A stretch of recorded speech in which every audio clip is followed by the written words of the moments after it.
नमस्कार साथियों। आज अपन बात करते हैं चौहान वंश में सोमेश्वर तक पढ़ लिए थे कल। अपन बात करते हैं आज पृथ्वीराज चौहान की। किसकी बात करते हैं? सम्राट पृथ्वीराज चौहान की। सम्राट पृथ्वीराज चौहान, आज चौहान तृतीय। पहले एक बार अपन इनके जीवन परिचय के बारे में बात कर लेते हैं। एक बार देखते हैं। पिता का नाम, पिता कौन थे? सोमेश्वर चौहान। सोमेश्वर चौहान। माता कौन थी? माता थी कपूरी देवी। कुछ इतिहासकार इसको कलचुरी वंश के शासक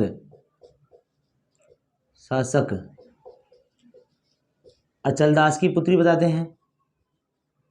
अचलदास की पुत्री। और कुछ इतिहासकार इसे दिल्ली के शासक, किसके शासक? दिल्ली के शासक अनंगपाल तोमर की पुत्री बताते हैं। ठीक है। अपन बात करते हैं भाई का नाम था हरिराज। क्या नाम था? माता और ये शरीक्षिका भी थी, याद रखना इसकी शरीक्षिका भी थी। बताएंगे भी सब चीजें। एक बार इस जीवन परिचय देख लेते हैं। शरीक्षिका जीवन परिचय देख लेते हैं एक बार। जीवन परिचय। भाई का नाम क्या था? हरिराज। पुत्र था, उसका नाम था गोविंदराज।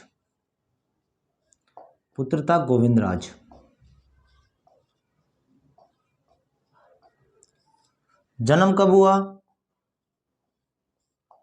1164 ईस्वी में। कहाँ हुआ? अनिल पाटन, गुजरात में।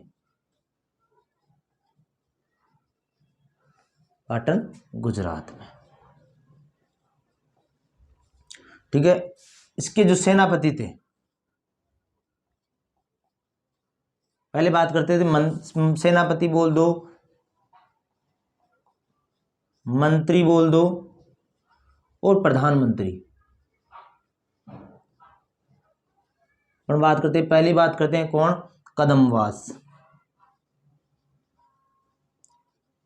कदमवास। दूसरी बात करते हैं भुवनमल, जिसे भुवन केमल भी कहते हैं। भुवनमल, ठीक है, या भुवन केमल।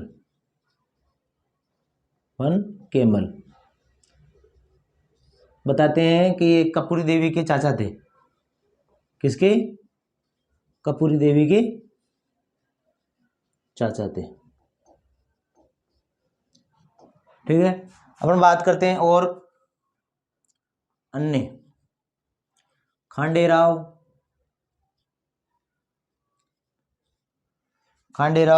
इसके बाद में बात करते हैं प्रताप सिंह, अश्व सिंह बोल दो, अश्व सिंह। स्कंद, ये गुजरात से आए हुए थे, सोमेश्वर के थे। स्कंद, वामन, सोड और चामुंडा राय।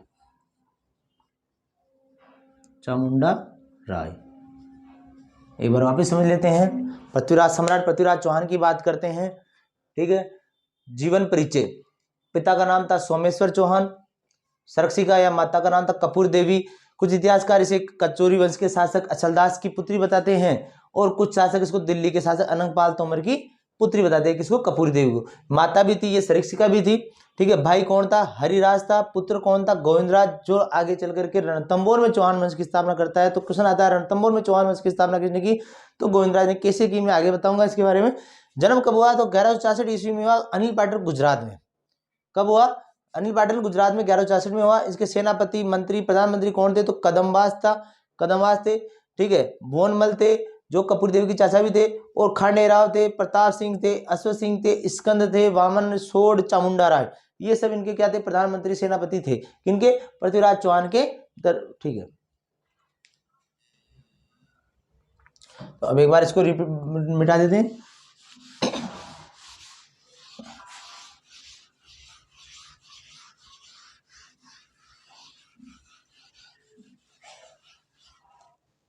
अब बात करते हैं दशरथ शर्मा ने, दशरथ शर्मा ने इन्हें किन्हें, पृथ्वीराज चौहान को सुयोग्य व रहस्यमयी शासक बताया, मई शासक बताया।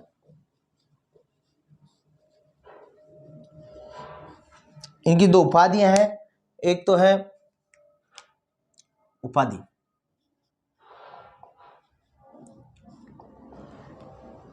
पहली बात करते हैं दलपंगुल,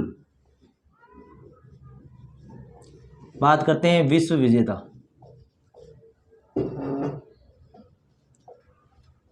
दलपंगुल का मतलब क्या होता है, विश्व विजेता।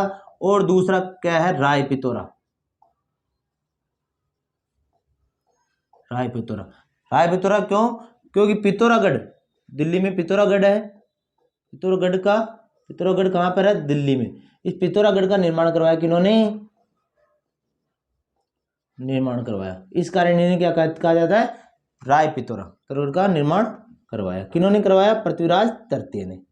ठीक है, अपन बात करते हैं दशरथ शर्मा ने इन्हें क्या कहा, सुयोग्य रहस्यमय शासक कहा, उपाधि है इनकी दलपंगुल जिसे विश्व विजेता कहा जाता है, और राय पिथौरा राय पिथौरा क्यों कहा जाता है, क्योंकि पिथौरागढ़ दिल्ली में है, उनका निर्माण करवाया किन्होंने, पृथ्वीराज चौहान। अपन हम नेक्स्ट बात करते हैं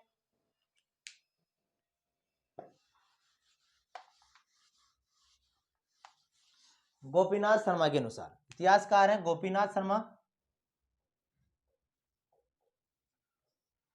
गोपीनाथ शर्मा के अनुसार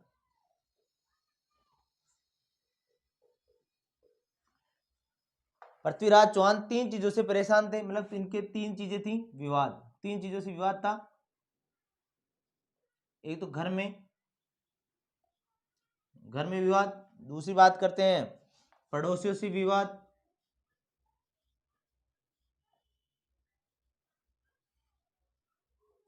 और तीसरी बात करते हैं तुर्की आक्रांताओं से विवाद।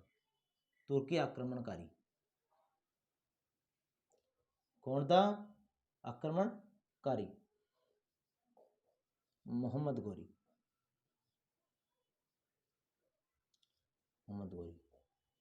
अब बात करते हैं घर में कैसे विवाद था, पड़ोसियों से कैसे विवाद था, और तुर्की आक्रमणकारी मोहम्मद गोरी से कैसे विवाद था। तो पहली बात करते हैं घर में विवाद की। तो घर में इनके चचेरे भाई थे, मैंने बताया था विग्रहराज चतुर्थ के दो पुत्र थे, एक तो अपार गंगे और एक थे कौन, नागार्जुन। कुछ किताबें इसमें इसको नागार्जुन को और अपार गंगे को चाचा भी मानते हैं। ठीक है, किसका, पृथ्वीराज चौहान का। तो देखो अपार गंगे व नागार्जुन, घर में विद्रोह। ठीक है, पड़ोसियों से विवाद, अब पड़ोसी से विवाद थे, कैसे कैसे विवाद थे एक बार देख लेते हैं। तो एक तो बात करते हैं बन नानक जाति, इनके बारे में पूरा समझाऊंगा मैं आपको, पहले समझ लो, धीरे धीरे समझते चलो। बन नानक जाति, इसके बाद में कहते हैं परमर्दी देवचंदेल,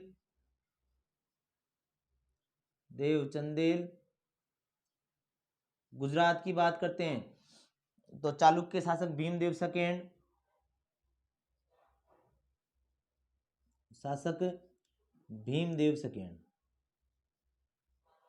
और अपन बात करते हैं नेक्स्ट घेड़वाल वंशी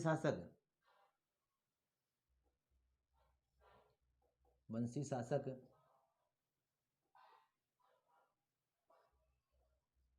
जयचंद घेड़वाल।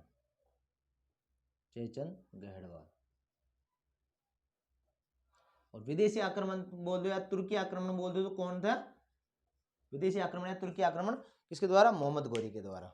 ठीक है, अब एक बार इनके बारे में अपन धीरे और धीरे धीरे समझते चलेंगे, ठीक है।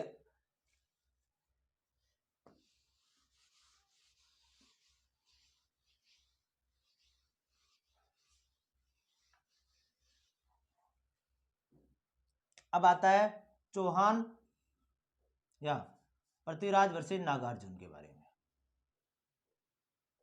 पृथ्वीराज वर्सेज नागार्जुन, ठीक है, इनके बारे में बात कर लेते हैं। इनके विवाद का कारण क्या था? तो ये अपार गंगे का भाई था नागार्जुन। मैंने बताया था कि पृथ्वीराज सेकेंड ने अपार गंगे को शासन से हटा करके धोड़ के अभिलेख के अनुसार शासक कौन बन गया था? तो शासक बन गया था पृथ्वीराज सेकेंड। पृथ्वीराज सेकेंड की मृत्यु के बाद में कौन शासक बन गया? सोमेश्वर शासक बन गया। कौन बन गया शासक? सोमेश्वर शासक बन गया। सोमेश्वर के शासक बनने के बाद में सोमेश्वर ने अपार गंगे को हरियाणा, हिसार, हरियाणा गुड़गांव के पास का क्षेत्र दे दिया, जिसे गुड़गांव के पास का क्षेत्र दे दिया। किसके पास का क्षेत्र दे दिया? गुड़गांव के पास का क्षेत्र दे दिया। किसको? अपार गंगे को, ठीक है। अब बात करते हैं अपन, अपार गंगे को दे दिया, लेकिन जैसे ही सोमेश्वर की मृत्यु के बाद, मैंने बताया था 1177 ईस्वी में सोमेश्वर की मृत्यु होगी, तब पृथ्वीराज चौहान कितने साल के थे? 11 साल के थे। तो 1177 में सोमेश्वर की मृत्यु के बाद में अपार गंगे ने विद्रोह कर दिया। किधर? गुड़गांव की तरफ। किसने विद्रोह कर दिया? अपार गंगे ने। तो इनके विद्रोह का दमन कर दिया किसने? पृथ्वीराज चौहान ने। पृथ्वीराज चौहान तृतीय ने अपार गंगे का विद्रोह किया, विद्रोह का दमन किया और अपार गंगे को क्या कर दिया? मौत की घाट उतार दिया, ठीक है। अब अपार गंगे का छोटा भाई नागार्जुन ने फिर विद्रोह कर दिया। तो नागार्जुन का विद्रोह दबाने के लिए पृथ्वीराज चौहान नागार्जुन का विद्रोह दबाते हैं, तो गुड़गांव में युद्ध होता है, जिस युद्ध का नाम है गुड़गांव का युद्ध, जिसे वर्तमान में गुरुग्राम के नाम से जाना जाता है। और ये गुरुग्राम के युद्ध में नागार्जुन तो भग जाता है, वहां से छोड़कर चला जाता है। और जो इसका जो सेनापति था देवभट्ट क्या करता है? पृथ्वीराज चौहान की सेना से मुकाबला करता है, लेकिन पृथ्वीराज महाप्रतापी पराक्रमी पृथ्वीराज चौहान की सेना के सामने कहाँ टिकने वाला? देवभट्ट, ठीक है। और फिर क्या हुआ कि वहां पे कत्लेआम कर दिया गया पृथ्वीराज चौहान द्वारा। और जो वहां के शासक, वहां पे जो उनके जो पृथ्वीराज चौहान के शत्रु को क्या हुआ? दीवार पर क्या कर दिया गया? लटका दिया गया, ठीक है। तो ये तो था पृथ्वीराज चौहान और नागार्जुन का संघर्ष, ठीक है। तो एक बार इसके बारे में लिख लेते हैं अपन, आगे चल देंगे फिर नेक्स्ट। तो देखो, पृथ्वीराज चौहान वर्सेस नागार्जुन का संघर्ष कब हुआ? 1178 ईस्वी में। 1178 ईस्वी में कहाँ हुआ युद्ध? गुड़गांव में। गुड़गांव, जिसे वर्तमान में क्या कहते हैं? गुरुग्राम। गुरुग्राम, ठीक है। कारण क्या था? कारण नागार्जुन व अपार गंगे। अपार गंगे, मैंने बताया था अपार गंगे इनकी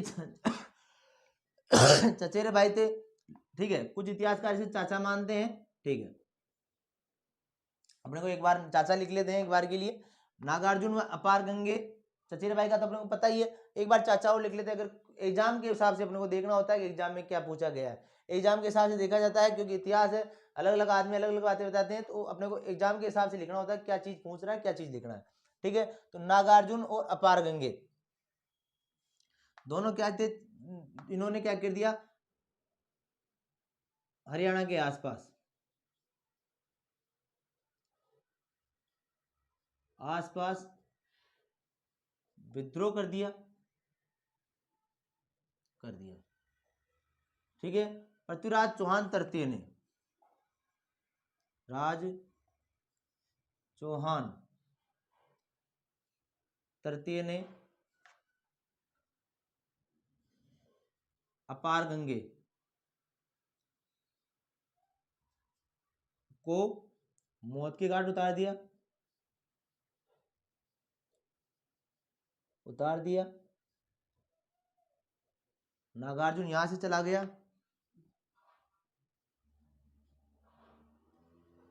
यहां से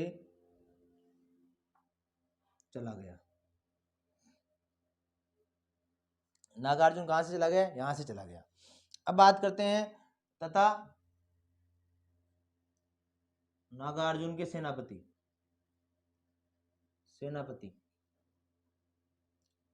देवभट्ट।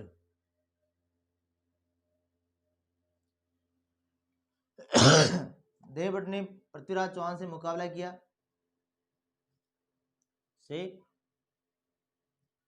करते हुए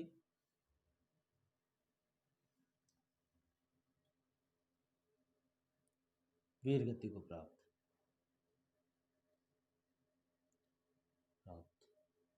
ठीक है, अपने को ये समझना है कि जो सेनापति था सेनापति ने युद्ध किया, किसके सेनापति? नागार्जुन के सेनापति ने, और मुकाबला करते हुए वीर गति को प्राप्त हो गए। कौन? देवभट्ट। किसके विरुद्ध?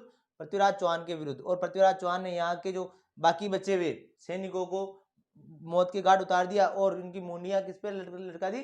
दीवारों पे लटका दी। ये ध्यान रखना आपने। ठीक, अपन नेक्स्ट चलते हैं आगे।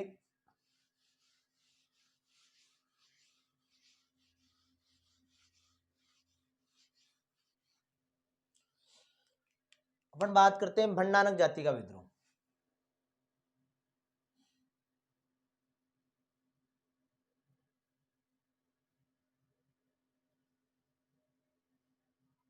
भंडानक जाति कौन थी, क्यों विद्रोह किया? अब देख लो एक बार।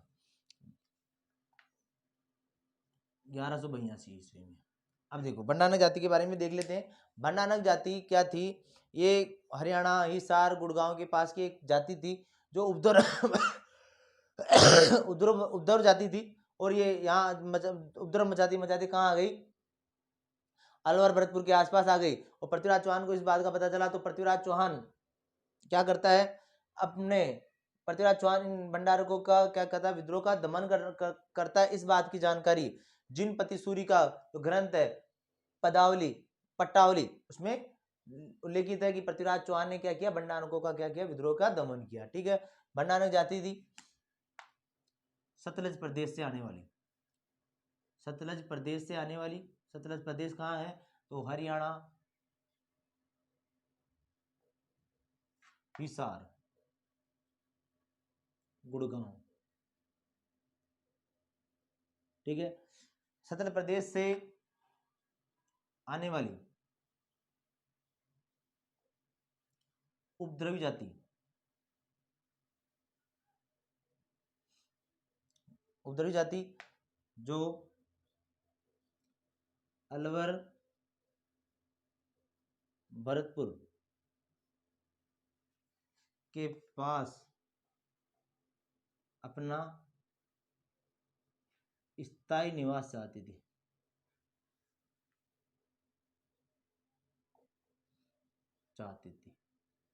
ठीक है, पृथ्वीराज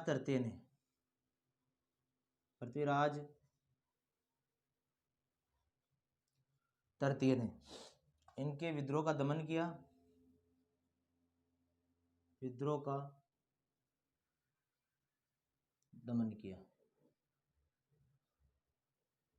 ठीक है, इस बात की जानकारी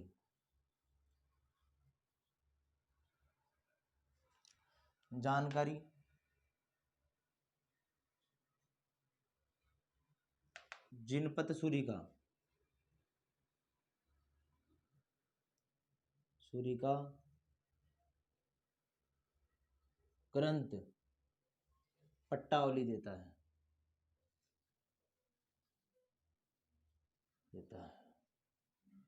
कि भंडानक जाति थी और भंडानक जाति का विद्रोह किन्होंने दमन किया? पृथ्वीराज चौहान तृतीय ने। ठीक, इस बात की जानकारी जिनपत सूरी का ग्रंथ पट्टावली देता है। और यहीं पे याद रख लेना, नोट लगा के लिख लेना, नोट पृथ्वीराज तृतीय ने पदम प्रभु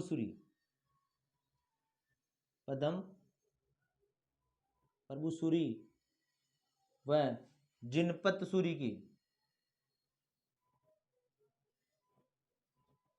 के शास्त्रास्त्रों की,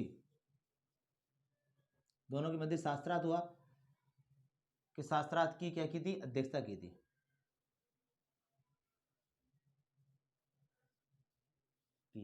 ये ध्यान रखना, ये नोट में लिख लेना।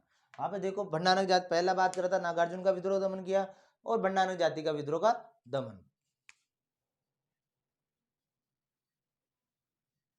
1182 ईस्वी में सतलज प्रदेश जो हरियाणा, हिसार, गुड़गांव के आसपास का क्षेत्र है, एक उपद्रवी जाति थी जो अलवर भरतपुर में अपना स्थायी निवास चाहती थी। पृथ्वीराज चौहान को इस बात का पता चला तो पृथ्वीराज चौहान ने इनका विद्रोह का क्या कर दिया?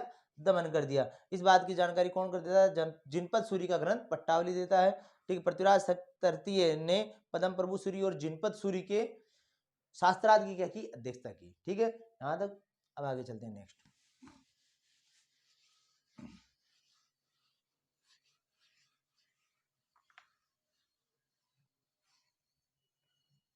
अपन बात करते हैं तुमुल का युद्ध।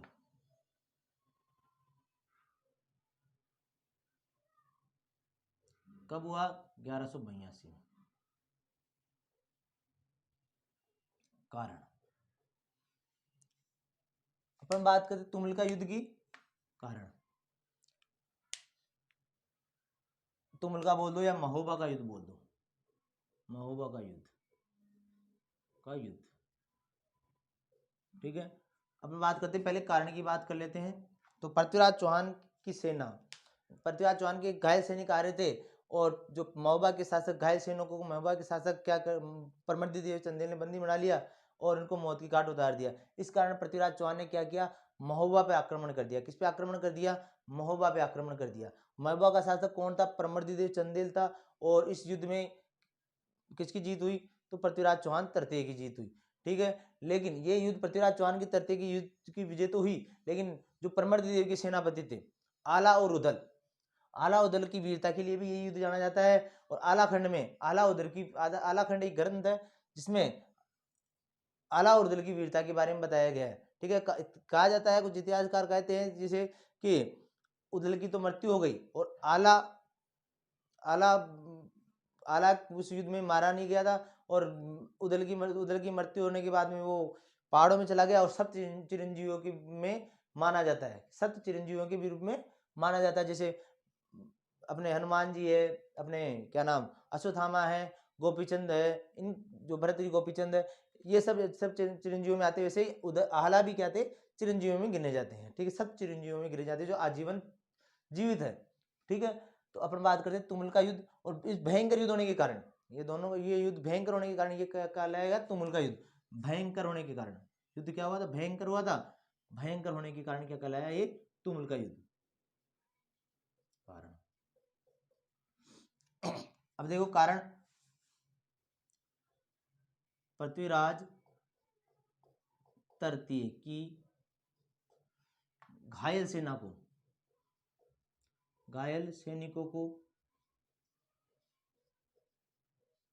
बंदी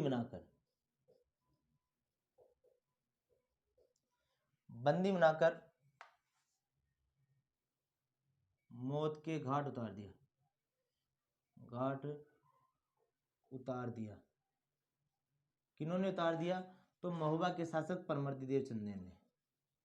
महोबा के शासक परमर्दी देव चंदेल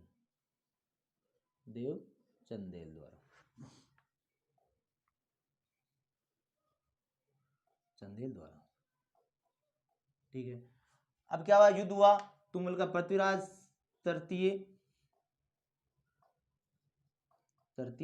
वर्सेज परमर्दी देव चंदेल। परमर्दी देव चंदेल कौन था? तो महोबा के शासक। कहाँ के शासक थे? महोबा के शासक। जीत किसकी हुई? पृथ्वीराज चौहान की। क्या हुई? जीत हुई। हार किसकी हुई? परमर्दी देव चंदेल की हार हुई। ठीक है, इसके दो सेनापति थे, क्या क्या नाम थे? आला उदल, आला व उदल। ठीक है, उदल क्या हुआ? वीरगति को प्राप्त हुआ, ठीक है। और आला क्या हुआ? सप्त चिरंजीवियों में गिना जाता है। आला को किसमें? सप्त चिरंजीवियों में गिना जाता है। किसमें गिना जाता है? अब आला को सप्त चिरंजीवियों में गिना जाता है। बताया था, आला उसकी मौत को देकर, उधर की मौत को देकर परेशान होकर के पहाड़ में चले जाते हैं। ठीक है, और ये सप्त चिरंजीवियों में गिना जाता है। इनकी मृत्यु नहीं हुई। इनके बारे में, आला उदल के बारे में आलाखंड बताता है। आलाखंड ग्रंथ है, आलाखंड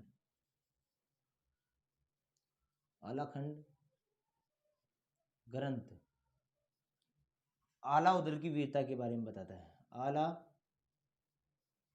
उदल की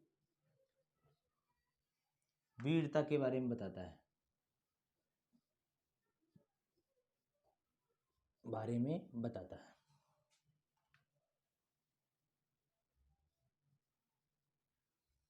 ठीक है, अपन बात करते हैं पृथ्वीराज तृतीय, ये क्या होगा, जीत गया। ठीक है, अब बात करते हैं जो प्रबंध चिंतामणि है, मेरुतुंग की किताब है प्रबंध चिंतामणि के अनुसार बताते हैं कि परमर्दिदेव ने चंदेल ने मुंह में तिनका लेकर के पृथ्वीराज चौहान से माफी मांगी और पृथ्वीराज चौहान ने उसको माफ कर दिया। बाद में पृथ्वीराज चौहान ने अपने जो सामंत था पंजुन राय और ससुर भी थे, क्योंकि पंजुन राय जो जयपुर के थे, कछावा वंश के थे, और उनकी पुत्री थी जस कौरी कछावे, उससे विवाह किया था पृथ्वीराज चौहान तृतीय ने। तो पृथ्वीराज चौहान तृतीय ने महोबा का क्या कर दिया, उसको प्रशासक नियुक्त कर दिया। किसको, तो पंजुन राय को। ठीक है,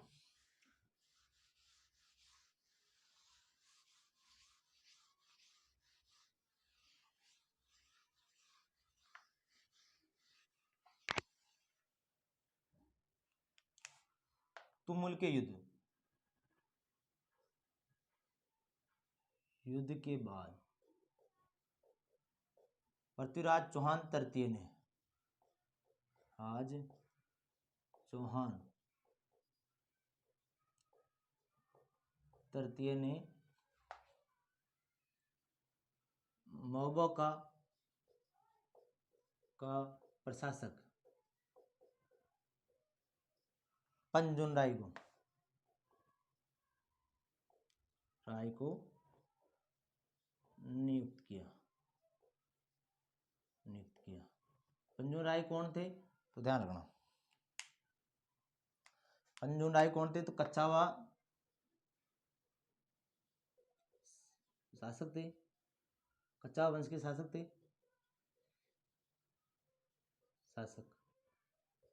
और जो इनकी पुत्री थी, इनकी पुत्री का विवाह किसके साथ हुआ, तो पीसी थर्ड के साथ है, प्रताप वो क्या नाम, पृथ्वीराज चौहान सेकेंड के साथ में, थर्ड के साथ में पृथ्वीराज चौहान तृतीय के साथ। ठीक है, अपन बात करते हैं प्रबंध चिंतामणि जो मेरुतुंग का ग्रंथ है, तुंग के अनुसार परमर्दिदेव चंदेल ने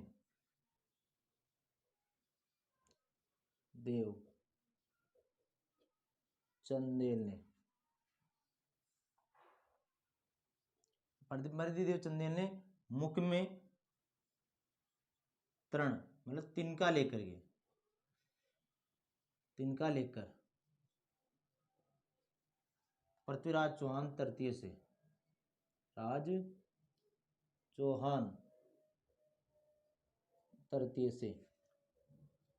माफी मांगी। ठीक है, पृथ्वीराज चौहान तृतीय से क्या मांगी, माफी मांगी। किन्होंने, तो परमर्दिदेव चंदेल ने। ठीक है, अपन नेक्स्ट चलते हैं। नेक्स्ट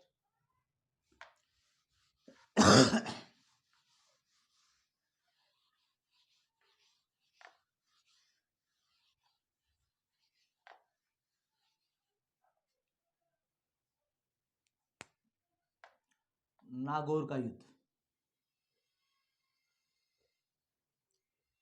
छोटी मोटी झड़प हुई थी 1184 से लेकर 87 तक। ठीक है, किस किस के मध्य हुई थी, तो पृथ्वीराज चौहान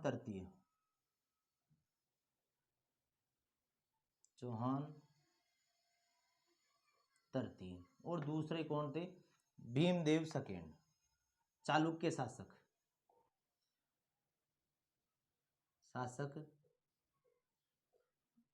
भीमदेव सेकेंड। ठीक है, अब बात करते हैं चालुक्य शासक भीमदेव सेकेंड और पृथ्वीराज चौहान तृतीय के मध्य नागौर का युद्ध हुआ। ठीक है, पहले तो बात करते हैं, इनका सेनापति गया था केमास।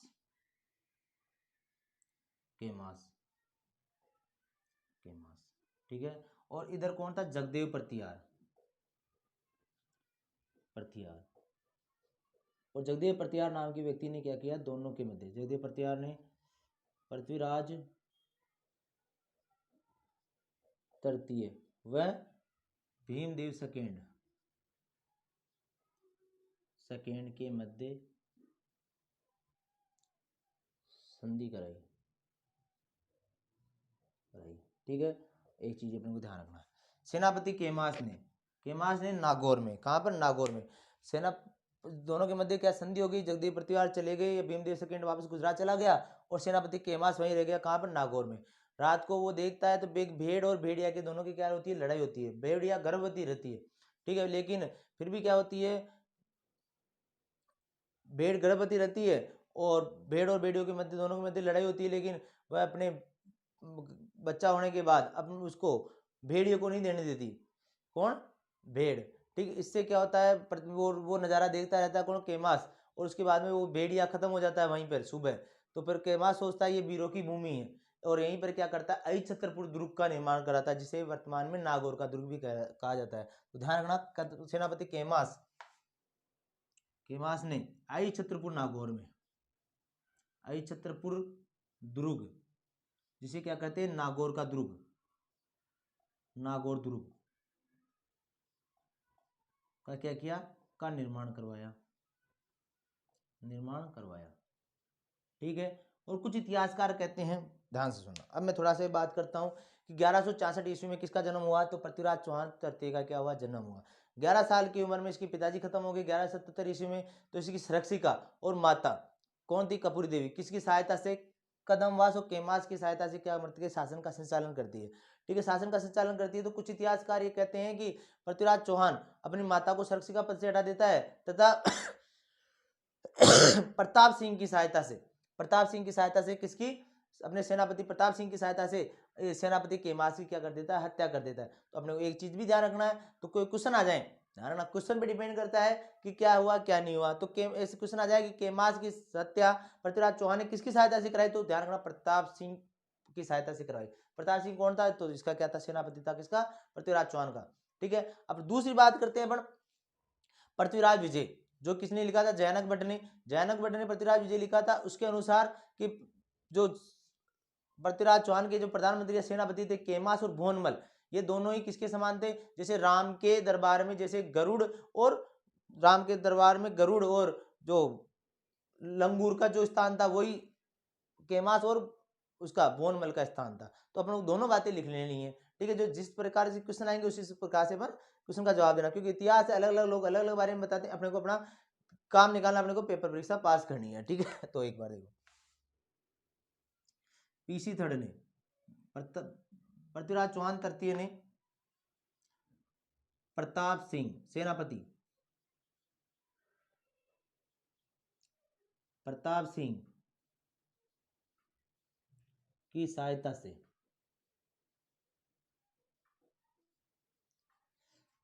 केमास की हत्या कर दी।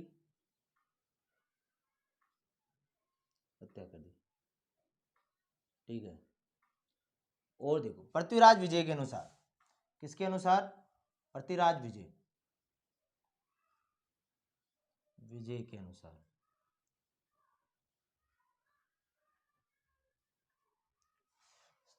कदमवास या केमास एक ही बात है, वह भुवनमल का पृथ्वीराज के दरबार में, आज के दरबार में वही स्थान था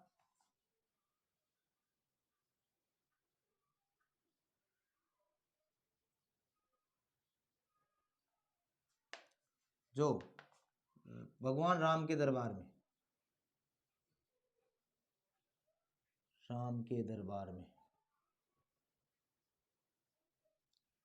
लंगूर व गरुड़ का था।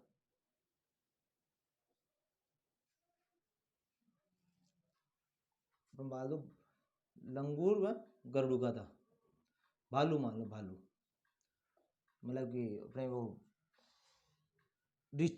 ऋषियों का भालू, अपने समझना है अपने को। भालू मतलब ऋषियों, जो ऋचों का ऋचराज जामंत और लंगूर के जो स्थान था वही भगवान राम के दरबार में, वही महाराणा प्रताप पृथ्वीराज चौहान तृतीय के दरबार में कदमवास और केमवास का स्थान था, आपने को समझना। इसके अनुसार पृथ्वीराज विजय के अनुसार। और अपन बात करते हैं कि केमवास की हत्या किसने की, तो प्रताप ने, महाराणा पृथ्वीराज चौहान ने अपने सेनापति प्रताप की सहायता से की थी, ठीक है। और प्रताप को क्या कर दिया, फिर सेनापति नियुक्त कर दिया, ठीक। कुछ इतिहासकार बताते हैं।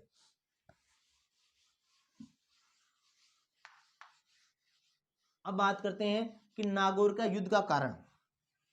नागौर का युद्ध हो गया, ठीक है, संधि हो गई, किसने करवाई, जगदेव प्रतिहार ने करवाई, ये सब बता दी।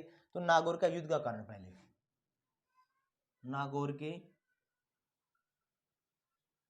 युद्ध का कारण।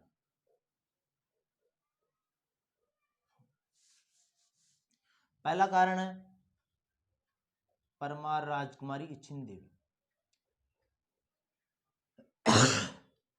राजकुमारी इच्छिनी देवी, अब देखो, परमार राजकुमारी इच्छिनी देवी, ये एक ट्रायंगल लव स्टोरी है। अब त्रिकोणीय प्यार है, कौन सा प्यार है, त्रिकोणीय प्यार। और त्रिकोणीय प्यार जब जब भी होता है तब तक ये क्या होता है, एक लड़ाई का कारण होता है, ठीक है। अपन बात करते हैं कैसे, तो देखो, इच्छिनी देवी परमार राजकुमारी थी, इच्छिनी देवी आबू की थी, कहाँ की थी, आबू की, ठीक है। देखो अपन बात करते हैं पृथ्वीराज, सॉरी अपन बात करते हैं किसकी, मूलराज द्वितीय की, भीमदेव द्वितीय की, भीमदेव सेकेंड, ठीक है, इच्छिनी देवी। और अपन बात करते हैं कौन, पृथ्वीराज चौहान तृतीय, राज चौहान तृतीय। अपन बात करते हैं, देखो इसकी सगाई किसके साथ हो रही थी, इच्छिनी देवी के साथ हो रही थी। किसके साथ हो रही थी, इच्छिनी देवी के साथ सगाई, ठीक है। भीमदेव सेकंड की सगाई किसके साथ हो रही थी, इच्छिनी देवी के साथ हो रही थी। और पृथ्वीराज चौहान महाप्रतापी, महाबलशाली, महापराक्रमी शासक थे, पृथ्वीराज चौहान तृतीय। कैसे थे इसके बारे में आगे बताऊंगा, बस अपने को याद रखना कि पृथ्वीराज चौहान महाप्रतापी, महाबलशाली, महापराक्रमी शासक थे। और ये इच्छिनी देवी किसको पसंद करती थी, पृथ्वीराज चौहान को। जबकि ये किसको पसंद करता था, भीमदेव सेकंड किसको पसंद करता था। सगाई हो गई तो जाहिर सी बात है पसंद करेगा किसको, इच्छिनी देवी को। और इच्छिनी देवी क्या कर लेती, विवाह कर लेती किसके साथ में, पृथ्वीराज चौहान की। इससे क्या होगा, दोनों के मध्य, किसके मध्य, पृथ्वीराज चौहान और भीमदेव चौहान के मध्य क्या होगा, युद्ध होगा। पहला कारण समझ आ गया। परमार राजकुमारी इच्छिनी देवी क्या हो, कि सगाई किसके साथ हो रखी थी, गुजरात चालुक्य शासक भीमदेव सेकंड के साथ सगाई हो रखी थी। और इसके विवाह किसने कर लिया, इच्छिनी देवी से, तो पृथ्वीराज चौहान तृतीय ने विवाह कर लिया। दोनों के मध्य क्या हुआ, युद्ध का कारण, पहला एक कारण, ठीक है। कुछ इतिहासकार इसको सही कारण नहीं मानते, क्यों क्यों नहीं मानते, क्योंकि एक लड़की के लिए दो योद्धा कैसे युद्ध करेंगे, ठीक है। तो अपन बात करते हैं दूसरे कारण की। दूसरा कारण, पहला कारण आ गया, दूसरा कारण था, मैंने बताया था कि जो सोमेश्वर के जो भाई थे, उसका नाम था कानराज या कानराय। इन्होंने भीमदेव सेकंड के पिता प्रताप सिंह सोलंकी की क्या कर दी, हत्या कर दी। प्रताप सिंह सोलंकी की हत्या कर दी तो भीमदेव सेकंड ने क्या किया, सोमेश्वर की क्या कर दी, हत्या कर दी। तो पिता की हत्या का बदला लेना, किसका, पृथ्वीराज चौहान द्वारा पिता की हत्या का बदला लेना, किससे लेना, पृथ्वीराज भीमदेव सेकंड। ये भी एक कारण था, ठीक है। दूसरा कारण समझते हैं, पृथ्वीराज चौहान द्वारा, पृथ्वी, एक ही चीज समझ जाना है, पृथ्वीराज चौहान तृतीय द्वारा अपने पिता की हत्या या फिर हार। देखो कुछ इतिहासकार मानते हैं कि सोमेश्वर की हत्या हो गई, इतिहासकार मानते हैं सोमेश्वर हार गए, ठीक है। हत्या व हार का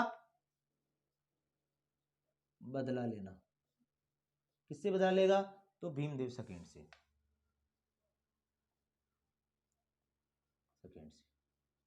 ठीक है।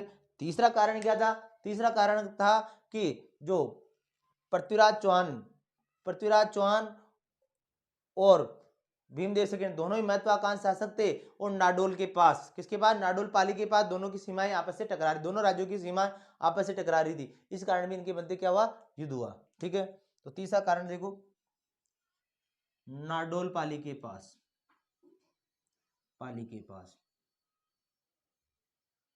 दोनों राज्यों की सीमा, दोनों कौन कौन, एक तो चालुक्य और चौहानों, दोनों राज्यों, क्वेश्चन लिखो चालुक्य और चौहानों, चौहानों की सीमा टकरा रही थी, सीमा टकरा रही थी। ठीक है, अब बात करते हैं इच्छिनी राजकुमारी की, थोड़ी सी एक बार बात कर लेते हैं कि क्या हुआ बाद में। जब तराइन का द्वितीय युद्ध होगा तब पृथ्वीराज चौहान को बंदी बनाकर गजनी ले जाया जा रहा था पृथ्वीराज रासो के अनुसार, किसके द्वारा, मोहम्मद देवगिरी द्वारा। तो ये जो गजनी के जो सैनिक था, या जिसे यवन बोलते हैं, यवन सैनिक के द्वारा, यवन सैनिक के, ध्यान रखना, यवन सैनिक द्वारा तीर लगने पर वीर गति को प्राप्त। बताता हूं एक बार, वीर गति को प्राप्त।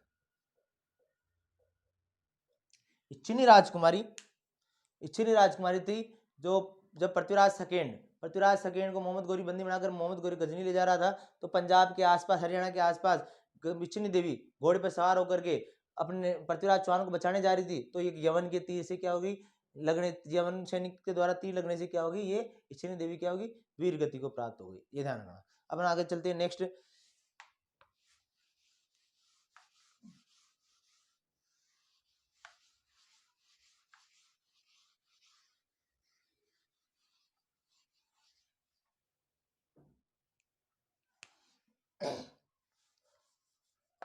अपन बात करते हैं चौहान वर्सेज गहड़वाल वेमनस्य,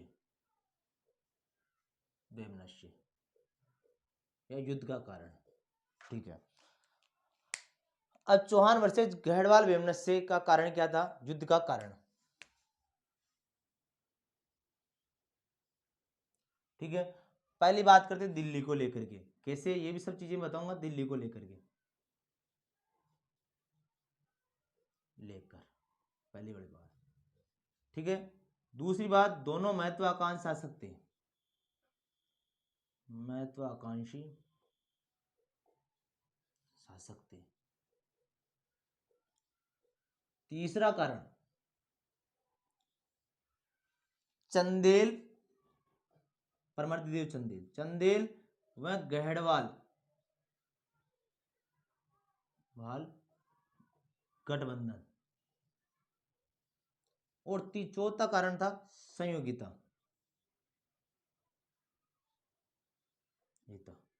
जिसे दशरथ शर्मा तो सही मानते हैं, शर्मा सही मानते हैं इस कारण को, वह GH ओझा, गौरी शंकर हीराचंद ओझा इस कारण को क्या मानते हैं, काल्पनिक मानते हैं।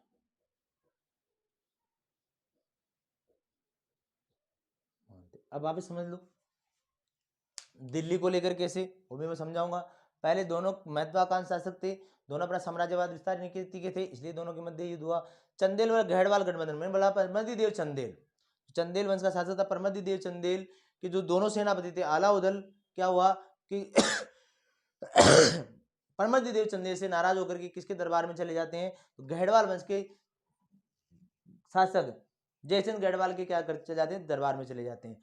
जब उनको जरूरत, जब पृथ्वीराज चौहान ने आक्रमण कर देते हैं किस पे, चंदेल वंशी शासकों पर, चंदेल वंशी परमतिदेव चंदेल पर आक्रमण कर देते हैं, तो ये क्या करते हैं, अलाउद्दीन कहाँ से आते हैं, गहड़वाल वंश के शासक जयचंद गढ़वाल के वहां से आते हैं, और उनके साथ जयचंद गढ़वाल भी आता है। ठीक है, तो चंदेल व गढ़वाल गठबंधन के कारण दोनों से पृथ्वीराज चौहान क्या होता है, जीत जाता है, और फिर गढ़वाल, और फिर इस कारण भी क्या होता है, चौहान और गढ़वाल के मध्य वैमनस्य हो जाता है। ठीक है, और तीसरा कारण था, चौथा कारण था संयोगिता, दशरथ शर्मा इसको सही मानते हैं, और गौरीशंकर हीराचंद ओझा इसको काल्पनिक मानते हैं। अब बात करते हैं कैसे दिल्ली को लेकर के और संयोगिता को लेकर के कैसे संघर्ष हुआ, क्या कारण था, इनके बारे में अपन बात करते हैं।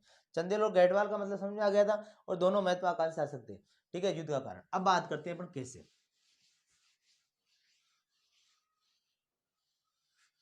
अपन चलते हैं थोड़ा फ्लैशबैक में चलते हैं। अपन बात करते हैं इधर, एक तो बात करते हैं पृथ्वीराज चौहान,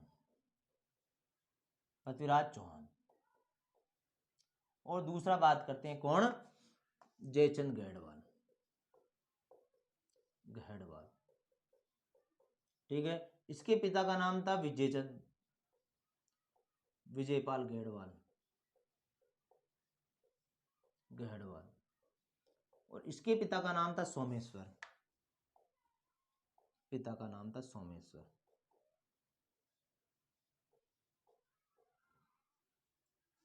ठीक है। इसकी माता का नाम इसकी माता का नाम था कपूरी देवी, कपूरी देवी। और इसकी माता का नाम, जयचंद गेहड़वाल का माता का नाम था सुंदरी देवी, सुंदरी देवी। ठीक है, यहाँ तो कोई दिक्कत, नो दिक्कत। अब बात करते हैं कपूरी देवी और सुंदरी देवी थी, तो इसके पिता का नाम, दोनों के पिता का नाम था, पिता का नाम था अनंगपाल तोमर, अनंगपाल तोमर। ठीक है। अनंग का मतलब होता है जिसका क्या हो, मुंडी मुंडी हो, धड़ नहीं हो, तो बिना धड़ का मुंडी। ठीक है, ऐसे भी बोल सकते हैं। और ये किसके थे, कामदेव के थे, तो कामदेव का पर्यायवाची भी ध्यान रखना क्या है, अनंग। तो अनंग का मतलब होता है, मतलब शब्द का मतलब ध्यान रखना आपको, अनंग शब्द का मतलब होता है बिना, बिना धड़ की मुंडी, की मुंडी। और ये पर्यायवाची किसका है, तो कामदेव का पर्यायवाची, कामदेव का पर्यायवाची, का पर्यायवाची। थोड़ा हिंदी में ध्यान रख लेना है, और ज़्यादा कुछ अपने हिंदी पढ़ाना नहीं है अपने, तो बस थोड़ा समझना है हिंदी के बारे में, पढ़ेंगे हिंदी बाद में, अभी अपना समझना है। देखो अब कान अनंगपाल तोमर के क्या थी, एक पुत्री थी ये, और एक पुत्री थी ये कौन, कपूरी देवी, और दूसरी पुत्री थी कौन, सुंदरी देवी। और ये जो पिताजी थे अनंगपाल तोमर क्या थे, निपुता थे।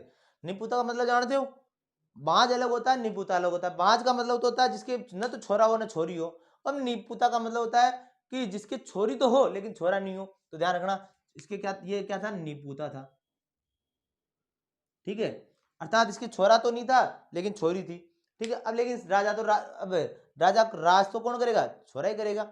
तो दोनों की माता है, किन की माता, कपूरी देवी की माता, सॉरी कपूरी, पृथ्वीराज चौहान की माता कपूरी देवी, और सुंदरी देवी दोनों कहाँ गई, दिल्ली गई। कहाँ गई, दिल्ली। देखो ये ग्रंथ पृथ्वीराज रासो के अनुसार बता रहा हूँ। ठीक है, तो अनंगपाल तोमर कहाँ के शासक थे, दिल्ली के शासक थे। और दिल्ली की राजगद्दी तो सबको पसंद है, दिल्ली पे तो आज भी दिल्ली पे राज करना पसंद है, और पहले भी दिल्ली पे राज करना पसंद था। ठीक है, तो अनंगपाल तोमर कहाँ का शासक था, दिल्ली का शासक था। तो सुंदरी देवी भी चाहे कि मेरा बेटा जयचंद गेहड़वाल दिल्ली का शासक बने, और कपूरी देवी भी चाहती है कि मेरा बेटा पृथ्वीराज चौहान क्या करे, दिल्ली का शासक बने। दोनों की माताएं कहाँ गई, दिल्ली गई। दिल्ली गई अनंगपाल तोमर के पास, तो अनंगपाल तोमर बोलता है कि दिल्ली हर किसी की बस की बात नहीं है, दिल्ली का शासक तो वही बनेगा जो क्या होगा, सबसे शक्तिशाली होगा। दोनों की माताएं वापस आ गई। लेकिन जयचंद गढ़वाल जानता था कि मैं क्या हूं, बड़ा हूं। मैं क्या हूं, बड़ा हूं। किससे हूं, पृथ्वीराज चौहान तृतीय से। दोनों मौसेरी भाई तो थे।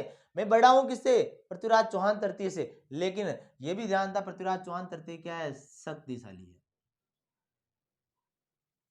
पृथ्वीराज चौहान तृतीय क्या है, शक्तिशाली है। अब देखो, अब अपने को पता है कि जब दुश्मन या शक्तिशाली हो तो अपने क्या करते हैं, कूटनीति का प्रयोग करते हैं। किसका प्रयोग करते हैं, कूटनीति का प्रयोग करते हैं। तो जयचंद गढ़वाल ने क्या किया, कूटनीति का प्रयोग करते हुए अपनी बेटी, अपनी पुत्री, क्या नाम था, संयोगिता, संयोगिता को कहां भेज दिया, तो पृथ्वीराज चौहान तृतीय के कहां भेज दिया, दरबार में भेज दिया, दरबार में भेज दिया। पृथ्वीराज चौहान के दरबार में, कहां पर, अजयमेरु दुर्ग में भेज दिया। किसको, संयोगिता को। किसके दरबार में, पृथ्वीराज चौहान के दरबार में। संयोगिता भी देखो, पृथ्वीराज चौहान के बारे में कहा जाता है कि पृथ्वीराज चौहान काला भूषण था, मतलब कि बहुत ज्यादा काला था, लेकिन इसका सौंदर्य बहुत बहुत ज्यादा था। इसके कम से कम 16 रानियां हुई है। कितनी रानियां हुई है, 16 रानियां हुई, उसमें 5-6 रानियां उस समय की विश्व सुंदरियां थी। ठीक है, तो संयोगिता कहाँ जाती है, पृथ्वीराज चौहान तृतीय के दरबार में जाती है। लेकिन वो तो क्या होती है, पृथ्वीराज चौहान तृतीय से प्रेम करने ले जाती है। क्या करने ले जाती है, प्रेम करने ले जाती है। कौन, संयोगिता क्या करने ले जाती है, प्रेम। दरबार में क्या करने ले जाती है, प्रेम। किससे प्रेम करने ले जाती है, पृथ्वीराज चौहान तृतीय से। पृथ्वीराज चौहान वन साइडेड प्रेम था। पृथ्वीराज चौहान इतना ध्यान नहीं दिया, लेकिन ये तो प्रेम करी थी। अब देखो, आप भी जानते हो एक लड़की प्रेम करती जाती है, प्रेम प्रेम प्रेम करती है किससे, एक पृथ्वीराज चौहान तृतीय से। तो आदमी फिर आदमी होता है, फिर आदमी को मानना ही पड़ता है। फिर पृथ्वीराज चौहान क्या करता है, इसके प्रेम में पड़ने लग जाता है। किसके प्रेम में, संयोगिता। अब देखो, एक बार की बात थी, सावन का महीना था। कौन सा महीना था, सावन का महीना था। सावन का महीना था, तो अजमेरू दुर्ग के ऊपर दोनों ही घूम रहे थे। कौन? संयोगिता। कौन सी गीता? संयोगिता। और कौन? पृथ्वीराज चौहान तृतीय। और संयोगिता बोलती है कि अपनी शादी होगी तो फेरे कैसे लेंगे, शादी होगी तो फेरे कैसे लेंगे। दोनों फेरे ले रहे थे। कौन ले रहे थे? पृथ्वीराज चौहान तृतीय और संयोगिता। तभी क्या होती है? कौन? कपूरी देवी। कपूरी देवी अजय मेरू दुर्ग के ऊपर पहुंच जाती है, देखती है तो क्या होता है, दोनों फेरे ले रहे हैं। तो कपूरी देवी को इस बात का पता चलता है तो नाराज हो जाती है और कपूरी देवी बोलती है कि तू चले जा। कहाँ चले जा? वापस कहाँ चले जा? अपने घर चले जा। कहाँ चले जा? कन्नौज चले जा। कहाँ चले जा? कन्नौज। जयचंद गढ़वाल कहाँ का राजा था? कन्नौज। कन्नौज कहाँ पड़ता है? यूपी में। और गंगा और यमुना के बीच का दोआब क्षेत्र था, दो नदियों के मध्य का क्षेत्र उपजाऊ क्षेत्र क्या कहलाता है? दोआब क्षेत्र कहलाता है। तो संयोगिता को वापस कहाँ भेज दिया? कहाँ भेज दिया? तो कहाँ भेज दिया? कन्नौज भेज दिया। किसने भेज दिया? कपूरी देवी ने। अब देखो, अब ये जयचंद गढ़वाल क्या ढूंढने गया था? कमी किसकी? पृथ्वीराज चौहान की कमी क्या है, और खुद ही एक क्या कमी बन के आ गई? क्या बन के आ गई? कमी। कौन बन के आ गई? संयोगिता। क्या बन के आ गई? कमी। किसकी कमी बन के आ गई? जयचंद गढ़वाल की। अब जब बेटी ऐसे करती है तो बाप क्या करता है? एक ही पेश, एक ही जो है सनातन धर्म में, हिंदू धर्म में अभी अभी एक ही चीज होती है, क्या? बेटी की क्या कर दो? शादी कर दो। अब शादी किया तो एक यज्ञ, पहले तो यज्ञ करवाया, राजसूय यज्ञ, और फिर क्या किया उन्होंने? स्वयंवर रचा। किसने रचाया? स्वयंवर। जयचंद गढ़वाल ने क्या किया? स्वयंवर रचाया। स्वयंवर रचाया। स्वयंवर रचाया तो आसपास के सभी राजाओं को बुलाया। किसने? जयचंद गढ़वाल ने। लेकिन इन नॉट इनवाइटेड किसे? पृथ्वीराज चौहान तृतीय को। क्या कर दिया? नॉट इनवाइटेड कर दिया। अब लिख दे, रिस्ट्रिक्शन लगा दिया, Prithviraj Chauhan is not invited in swayamvar. ठीक है, ध्यान रखना। स्वयंवर क्या होता है कि अपनी इच्छा अनुसार, स्वयं की इच्छा के अनुसार पति का वरण करना क्या कहलाता है? स्वयंवर। और स्वयंवरा क्या कहलाती है? जो लड़की अपने इच्छा अनुसार पति का वरण करती है वो लड़की क्या कहलाती है? स्वयंवरा कहलाती है। क्या कहलाती है? स्वयंवरा कहलाती है। स्वयंवरा यहाँ पर कौन है? तो स्वयंवरा कौन? संयोगिता। कौन सी गीता? संयोगिता। और पृथ्वीराज चौहान की मूर्ति कहां पर? जो कन्नौज में द्वारपाल के रूप में लगा दी। किसके रूप में लगा दी? द्वारपाल के रूप में लगा दी। किसके रूप में लगा दी? पृथ्वीराज चौहान की मूर्ति द्वारपाल के रूप में लगा दी। अब पृथ्वीराज चौहान को नॉट इनवाइटेड किया इन स्वयंवर, तो पृथ्वीराज चौहान जाएगा क्या स्वयंवर में? नहीं जाएगा। लेकिन पृथ्वीराज चौहान का मित्र, दोस्त, सखा, दरबारी कवि, क्या नाम था? चंद्र बरदाई, जिसने ग्रंथ लिखा था पृथ्वीराज रासो। कौन से साहित्य में? पिंगल साहित्य में। पप्पी से याद रखना, पृथ्वीराज पिंगल, पिंगल साहित्य में लिखा। ठीक है, उन्होंने पृथ्वीराज चौहान को क्या किया? बोला कि अगर तू नहीं जाएगा तो क्या हो जाएगा? प्यार बदनाम हो जाएगा। क्या हो जाएगा? प्यार बदनाम हो जाएगा। प्यार किसका? संयोगिता और पृथ्वीराज चौहान तृतीय का क्या हो जाएगा? प्यार बदनाम हो जाएगा। तो पृथ्वीराज चौहान सोचता है कि अपना को जाना जरूरी है। पृथ्वीराज चौहान अपने घोड़े को लेकर के और जाता है। अगर महाभारत देखी होगी, और महाभारत में पितामह भीष्म विचित्र वीर्य के लिए, अपने छोटे भाई विचित्र वीर्य के लिए क्या करने जाता है? काशी की राजकुमारी उठा के लेके जाता है। वो जैसे पृथ्वीराज चौहान जाता है और वहां पर जितने भी राजा थे, एक धनुष बाण चलाता पूरे के मुकुट किसके चरणों में? जयचंद गढ़वाल के। इधर बाण चलाता पूरे के मुकुट कहां पर? जयचंद गढ़वाल के चरणों में। अब मुकुट गिरा दिए राजाओं के, मतलब राजा ने क्या कर दी? अधीनता स्वीकार कर ली। अब राजा पृथ्वीराज चौहान पूछता है किससे? जयचंद गढ़वाल से कि मेरी गीता संयोगिता कहाँ है? तो वो बोलता है एक मंजिल माड़े पर तुम्हारा इंतजार कर रही है। अब पृथ्वीराज चौहान जाता है, और पृथ्वीराज चौहान जाता है तो संयोगिता एक मंजिल पे उसको बरमाड़ा डालती है और खुद आकर के ले आता है। किसको ले आता है? संयोगिता को साथ में लिया था। अब देखो, मैंने बताया था दोनों की माताएं कहाँ गई थी पहले? पृथ्वीराज अनंगपाल तोमर के पास। अनंगपाल तोमर ने कहा क्या कहा? जो सबसे ज्यादा शक्तिशाली होगा वही क्या होगा? दिल्ली का शासक बनेगा। अब देखो, अब दिल्ली का शासक कौन बनाएगा? कौन बनेगा? अब पृथ्वीराज चौहान दिल्ली का शासक बनेगा। अब देखो, एक तो मान गया और माजना गया, आता है ना, अपने कहते हैं ना मारवाड़ी में कहावत बताई, मान गया माजना गया। एक तो क्या गया? एक तो संयोगिता चली गई, मान सम्मान चला गया, और क्या हुआ? दिल्ली का जो शासक बनना था वो भी नहीं बन पाया। अब क्या होगा? इससे क्या होगा? जयचंद गढ़वाल क्या हो जाता है? नाराज हो जाता है, और ये क्या होता है? मोहम्मद गौरी को बुलाता है। किसको बुलाता है? मोहम्मद गौरी को बुलाता है। ठीक है, तो अपने को ये ध्यान रखना, ये किसके अनुसार? पृथ्वीराज रासो के अनुसार है। लेकिन कुछ इतिहासकार इसको सत्य नहीं मानते। सत्य इसलिए भी नहीं मानते कि कुछ इतिहासकार बोलते हैं कि जब विग्रहराज चतुर्थ ने दिल्ली को पहले जीत लिया, विग्रहराज चतुर्थ ने दिल्ली को पहले जीत लिया, तो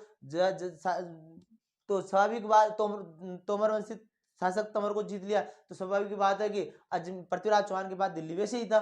ठीक है, और कुछ इतिहासकार इसलिए भी नहीं मानते, क्यों? क्योंकि अगर जयचंद गढ़वाल जयचंद गढ़वाल किसको, मोहम्मद गौरी को बुलाता है। तो 1194 ईस्वी में फिर चंदावर का युद्ध में मोहम्मद गौरी और जयचंद गढ़वाल के मध्य युद्ध होता है, और जयचंद गढ़वाल बहुत ही बहादुरी से युद्ध लड़ता है और वीर गति को प्राप्त हो जाता है। लेकिन अपने को याद रखना है बस कि पृथ्वीराज रासो के अनुसार ये चीज हुई थी। ठीक है, अपन आगे चलते हैं दोनों।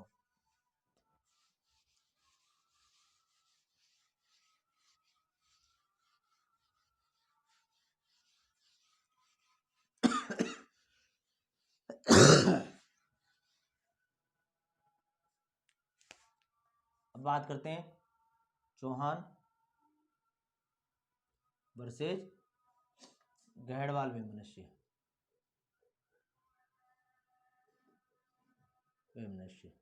ठीक है, जीत किसकी हुई, चौहानों की।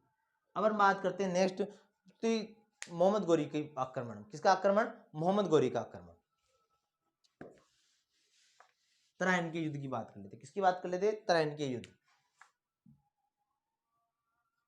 तराइन के युद्ध, तराइन के युद्धों की बात करते तो पृथ्वीराज रासो के अनुसार, किसके अनुसार,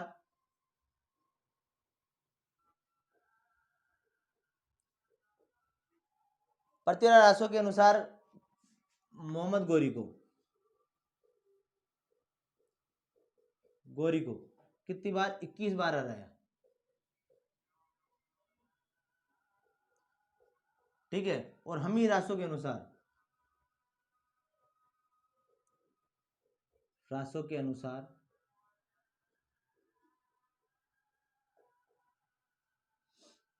हमी रासो के अनुसार गौरी को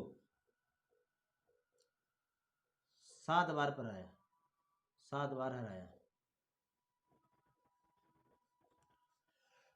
किसने हराया, पृथ्वीराज चौहान तृतीय,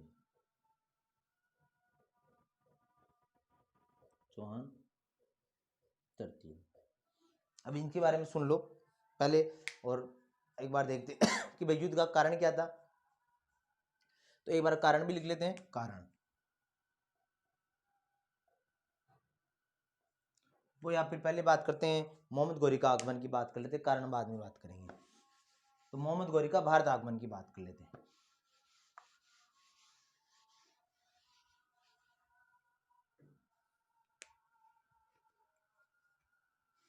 मोहम्मद गौरी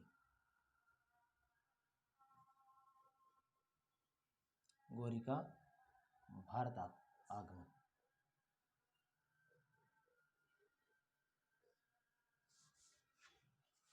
अब देखो, मोहम्मद गौरी सर्वप्रथम भारत आया 1175 ईस्वी में और मुल्तान के शासक कर्मादी को पराजित किया। तो देखो, मोहम्मद गौरी ने 1175 में, पूरा नाम था मोहम्मद साबुद्दीन गौरी। तो पूरा नाम लिख लो पहले, पूरा नाम क्या था, मोहम्मद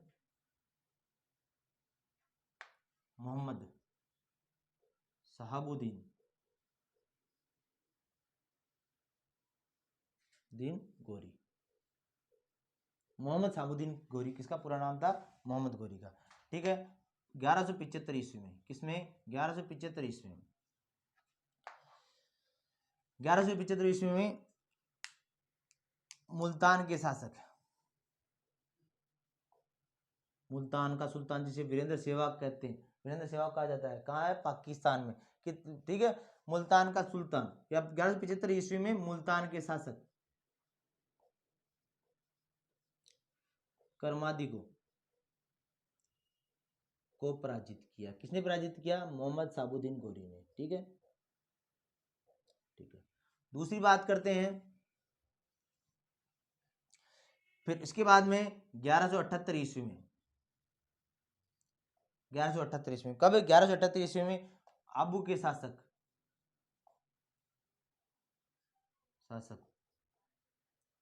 मूलराज सेकेंड से, किससे, मूलराज सेकेंड से पराजित हुआ। कौन पराजित हुआ, मोहम्मद गौरी पराजित हुआ। ठीक है, और मूलराज सेकेंड क्या थे, अल्पायु थे,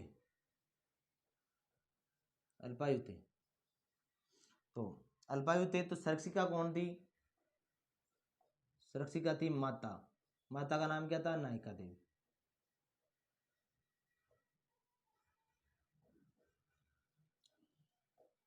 ठीक है, अब क्वेश्चन आता है कहते हैं कि मोहम्मद गौरी अपने जीवन में सिर्फ एक ही युद्ध हारा था, कौन सा? तराइन का युद्ध। लेकिन ये बात सरासर गलत है, इससे पहले भी हार गया था मोहम्मद गौरी। किससे? तो अबू के शासक मुमताज सेकंड से। ठीक है, कब? 1178 में। लेकिन हाँ, अगर बात करें राजस्थान के परिप्रेक्ष्य से, कि राजस्थान के परिप्रेक्ष्य से बात करें तो मोहम्मद गौरी की प्रथम हार कौन सी मानी जाएगी? तराइन का प्रथम युद्ध 1191 ईस्वी। और भारत के परिप्रेक्ष्य की बात करें तो मोहम्मद गौरी पहले कब हार गया? 1178 ईस्वी में। कब? मुमताज के शासक, सॉरी, अबू के शासक मुमताज सेकंड से पराजित हुआ। ये थोड़ा ध्यान रखना। नेक्स्ट बात करते हैं अपन, इसके बाद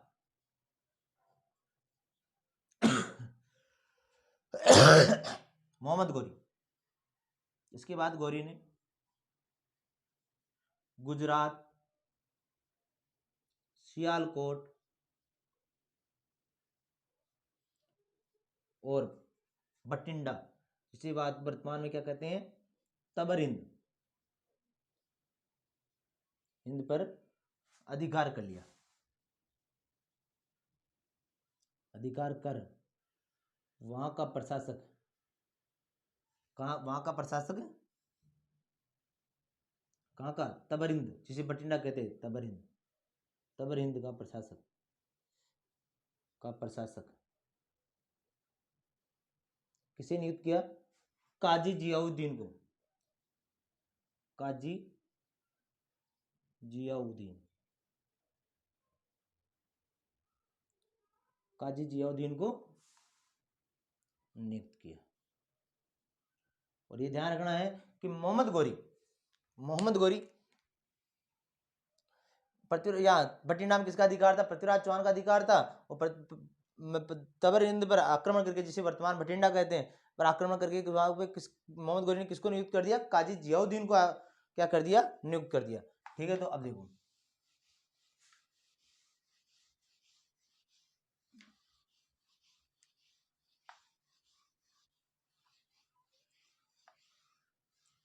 अब बात करते हैं मोहम्मद गौरी और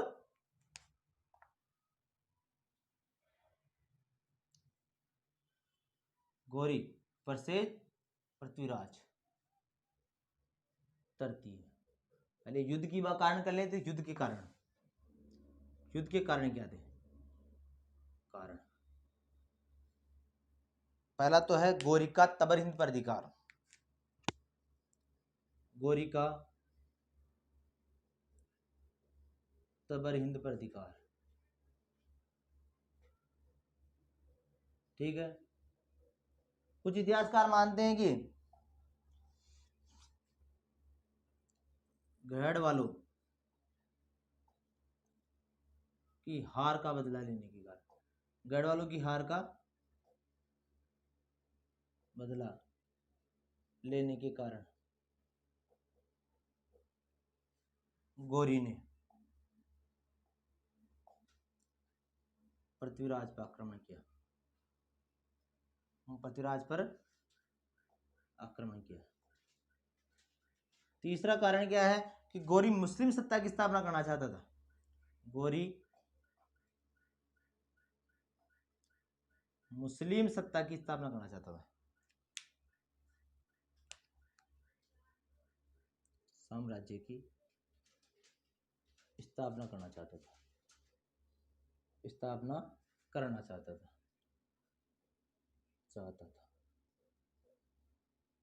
ठीक है, अब बात करते गौरी क्या करना चाहता था? मुस्लिम सत्ता की स्थापना करना चाहता था। तो अब युद्ध देखते हैं कैसा हुआ, क्या हुआ। अब बाकी इसके बारे में लिखेंगे अपन, कल लिखेंगे, लेकिन एक बार स्टोरी समझ लेते हैं पहले। तो मोहम्मद गौरी और पृथ्वीराज चौहान के तर्ती के मध्य युद्ध का कारण क्या था? गौरी का तबरिंद पर अधिकार, गढ़वाल की हार का बदल लेना।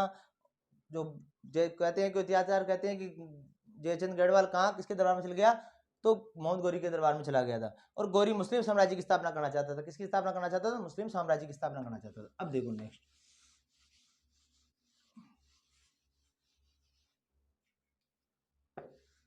पृथ्वीराज चौहान। अब देखो तराइन का युद्ध कब हुआ? 1191 में। और दूसरा कब हुआ? 1192।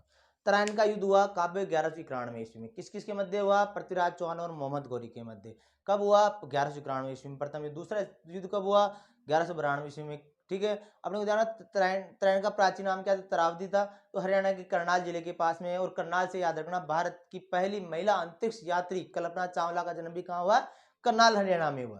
ठीक है, अपन बात करते हैं, नेक्स्ट बात करते हैं। तो तराइन का प्रथम युद्ध हुआ किस किसी मध्य में, मोहम्मद गौरी और पृथ्वीराज चौहान के मध्य। ठीक है, तो पृथ्वीराज चौहान की सेना और मोहम्मद गौरी की सेना दोनों क्या हुई, आमने सामने हुई, भयंकर युद्ध हुआ।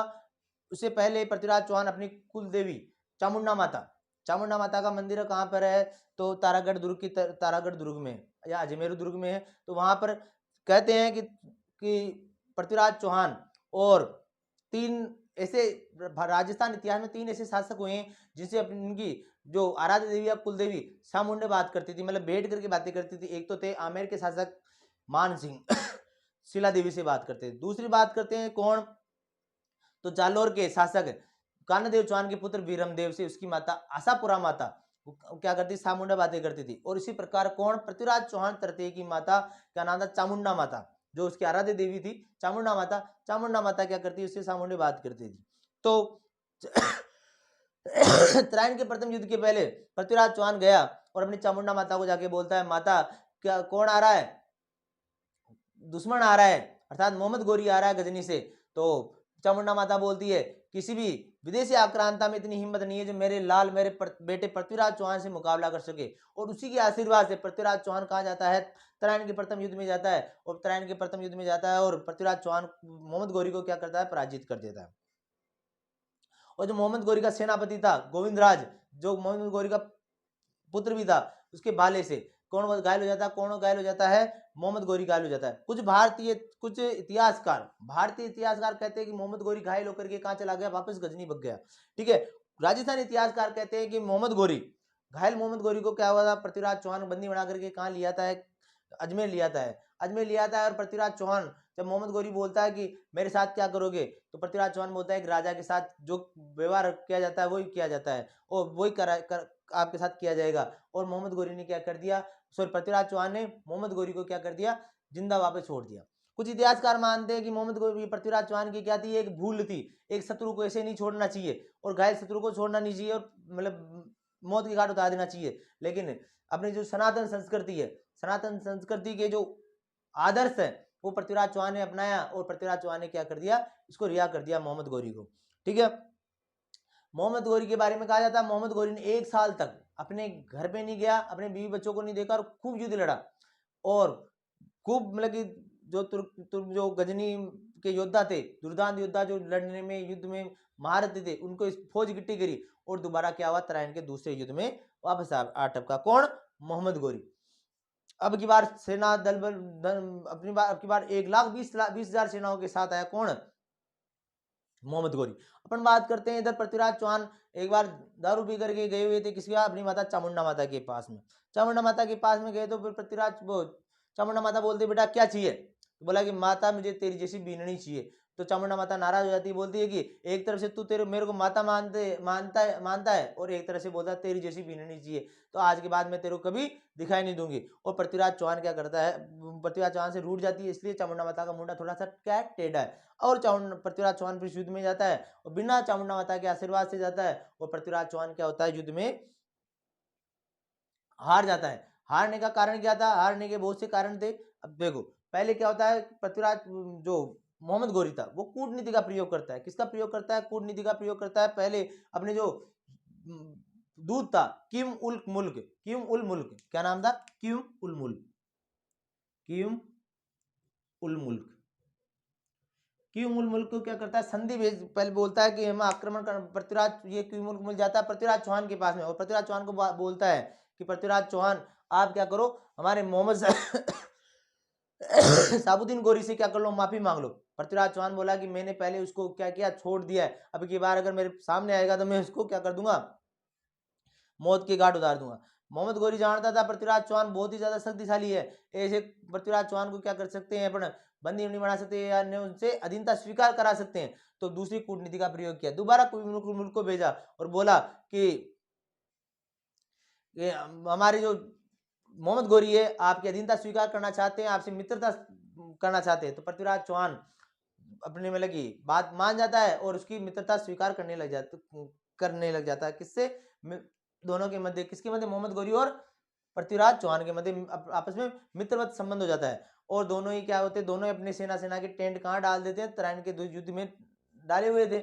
और मोहम्मद गौरी आता रहता था बार बार, मोहम्मद गौरी, पृथ्वीराज चौहान विश्वास में आ गया, और पृथ्वीराज चौहान और जबकि मोहम्मद गौरी ने पूरी कूटनीति का प्रयोग किया।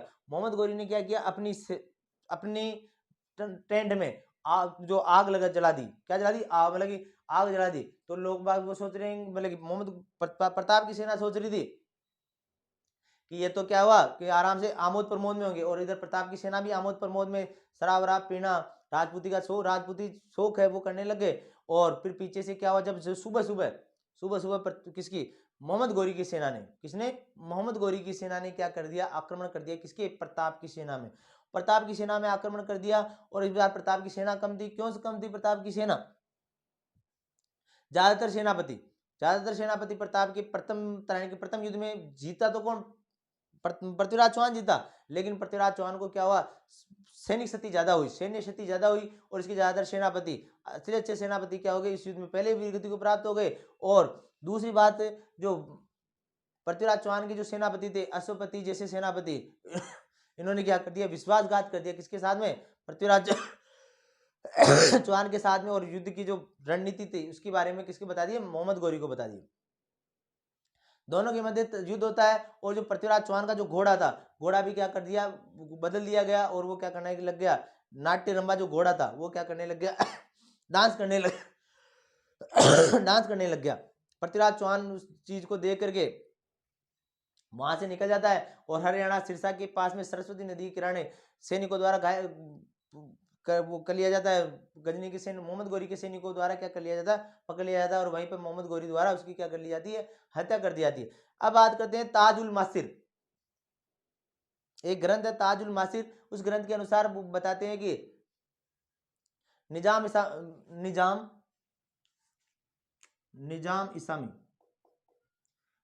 इसामी का ग्रंथ है ताज उल मासिर के अनुसार कहते हैं कि पृथ्वीराज चौहान ने मोहम्मद गौरी को क्या कर दिया, बंदी बना करके कहां लेके आए, अजमेर ले आए। और पृथ्वीराज चौहान ने किसकी, मोहम्मद गौरी की क्या कर ली, अधीनता स्वीकार कर ली। और इस बात की जानकारी मिलती है एक सिक्के से कि इसमें एक तो लिखा हुआ पृथ्वीराज चौहान और एक लिखा मोहम्मद बिन साम। ठीक है, बाद में पृथ्वीराज चौहान क्या करता है, मोहम्मद गौरी के विरुद्ध षड्यंत्र रचने लग जाता है, और मोहम्मद गौरी उसको मौत के घाट उतार देते हैं। ये इस बात की जानकारी मिलती है निजाम इसामी की पुस्तक है ताजुल मासिर के अनुसार। अपन बात करते हैं पृथ्वीराज रासो के अनुसार, किसके बारे में बात करते हैं, पृथ्वीराज रासो के अनुसार क्या होता है, मोहम्मद गौरी तराइन के द्वितीय युद्ध में क्या हो जाता है, घायल हो जाता है। और घायल पृथ्वीराज चौहान को मोहम्मद गौरी कहाँ ले जा रहे हैं, गजनी ले जा रहे हैं। तो रास्ते में इच्छिनी देवी मोहम्मद गौरी का पीछा करती है पृथ्वीराज चौहान को बचाने में, और यमन के तीर से मारी जाती है, जो मैंने बता दिया। अब पृथ्वीराज चौहान को कहाँ ले जाएगा, गजनी अफगानिस्तान ले जाएगा। गजनी किसके अनुसार, पृथ्वीराज रासो के अनुसार गजनी अफगानिस्तान ले जाएगा। तो अब पृथ्वीराज चौहान से पूछा, आंखें निकाली, नाखून निकाली, और उससे पूछा, मोहम्मद गौरी ने जेल में डाल दिया। मोहम्मद गौरी ने पूछा पृथ्वीराज चौहान से, बोल तेरे साथ क्या सलूक किया जाए। तो पृथ्वीराज चौहान ने बोला कि एक राजा के साथ जैसा राजा व्यवहार करता है, जैसे मैंने तेरे साथ व्यवहार किया वैसे करो। बोला कि वो तेरे असूल थे, और मेरे असूल है कि मैं तेरे को जैसे मिले शत्रु को मार देना। तो पृथ्वीराज चौहान की अंतिम बोले, मोहम्मद गौरी ने बोला तेरी अंतिम इच्छा क्या है। पृथ्वीराज चौहान बोला कि मेरा मित्र दोस्त सका चंद्र बदाई से मिलना चाहता हूँ। और चंद्र बदाई को कहाँ बुलाया गया, गजनी अफगानिस्तान बुलाया गया।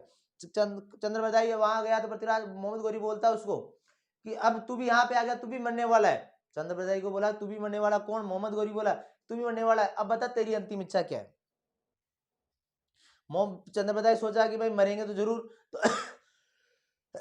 तो पृथ्वीराज तो वो कहता है, कौन, मोहम्मद गौरी बोलता है, मेरा मित्र दोस्त सका पृथ्वीराज चौहान शब्द वेदी बाण चलाना जानता है। शब्द वेदी बाण का मतलब क्या है कि शब्द सुन करके बाण चलाना जानता है।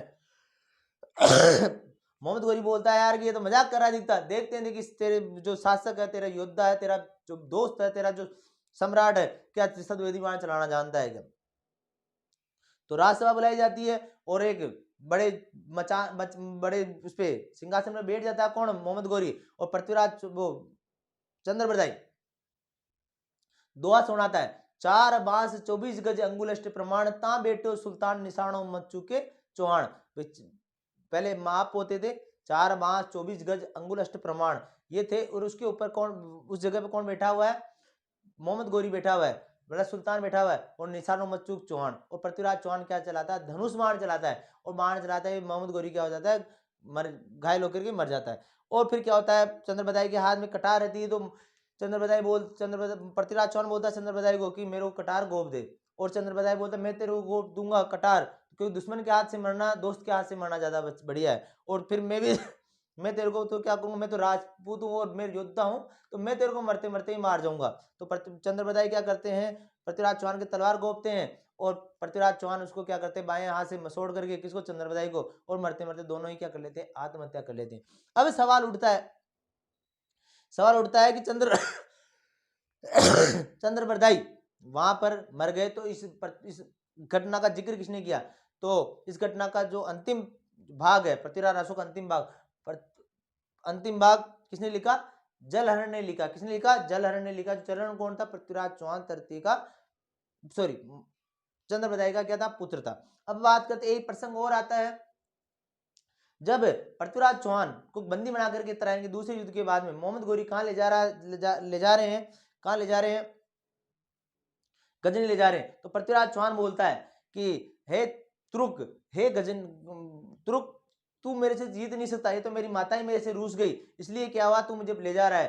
तो पृथ्वीराज मोहम्मद गोरी बोलता है तेरी माता कौन है, बोला मेरी माता चामुंडा माता है, तो चल तू दिखा मेरे को चामुंडा माता। और पृथ्वीराज चौहान कहां पर, अजमेरू दुर्ग से ऊपर से कूदता है और 7 फीट गहरा खड्डा कर देता है, कहां पर, अजमेरू दुर्ग की तलहटी पे, तारागढ़ दुर्ग की तलहटी पे। और वहीं पर क्या हुआ, पृथ्वीराज चौहान का क्या बना हुआ है, स्मारक बना हुआ है। ध्यान रखना, पृथ्वीराज चौहान की समाधि कहां है, तो गजनी अफगानिस्तान में है। और स्मारक कहां पर है, तो पृथ्वीराज चौहान का स्मारक कहां पर है, तो तारागढ़ दुर्ग की तलहटी पे। और 31 दिसंबर 2000 को इस पर डाक टिकट जारी किया गया, और 1978 को किसको, पृथ्वीराज चौहान की स्मारक को क्या किया, राष्ट्रीय स्मारक घोषित किया गया। राष्ट्रीय स्मारक, सॉरी स्मारक क्या होती है और समाधि क्या होती है। स्मारक का मतलब, तो जैसे मैं पढ़ा रहा हूं यहाँ पर, और पढ़ाते पढ़ाते यहाँ पे मृत्यु हो जाए, और मेरे जो पढ़ाने वाले चाहने वाले हैं, मेरे से पढ़ने वाले हैं चाहने वाले, मेरी मूर्ति बना दी, उसे तो बोलते हैं स्मारक। और जहाँ पे मुझे दफनाया गया, जलाया गया, वो क्या कहलाता है, समाधि स्थल कहलाता है। ठीक है, अपन बात करते हैं कि पृथ्वीराज रासो के द्वारा क्या हुआ, पृथ्वीराज रासो के अनुसार पृथ्वीराज चौहान ने किसकी हत्या कर दी, किसका वध कर दिया, तो मोहम्मद गोरी का वध कर दिया।